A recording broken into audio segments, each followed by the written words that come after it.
Bonjour tout le monde. Dans cette vidéo-ci, on va voir comment réserver des terrains pour une certaine ligue. Donc, dans la vidéo précédente, on a vu comment ajouter un site de compétition et attribuer des terrains à ce site de compétition-là. Maintenant, on va voir comment attribuer les terrains directement aux parties de nos ligues.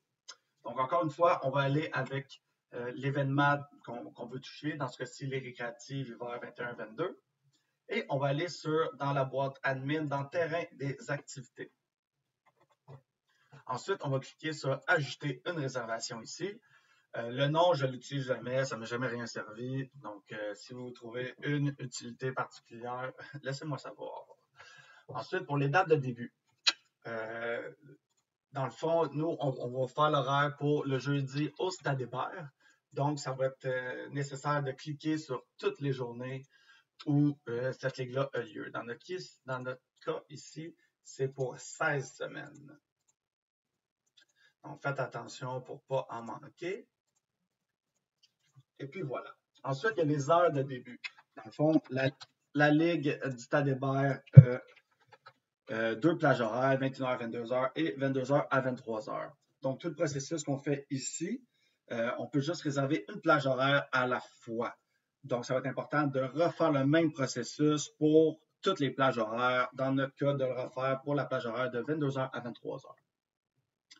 Ensuite, on va aller dans nos sites de compétition pour ajouter les terrains, dans le fond, à cet horaire-là.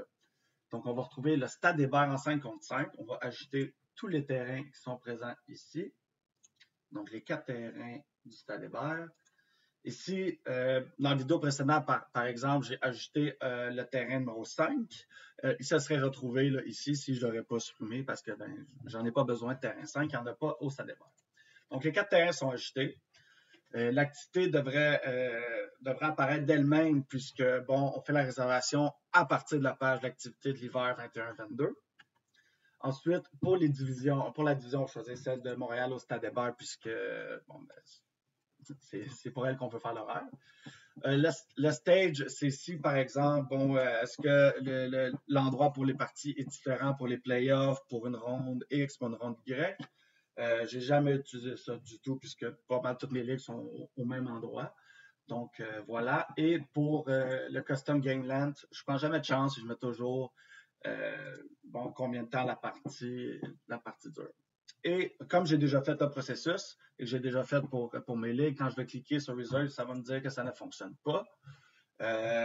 Donc voilà, c'est comme ça que ça marche pour une plage horaire. On n'oublie pas de le refaire pour toutes les plages horaires. Donc, voilà pour cette vidéo-ci. À la fin de la vidéo, vous êtes censé être capable de réserver les terrains pour une ligue. Donc, voilà.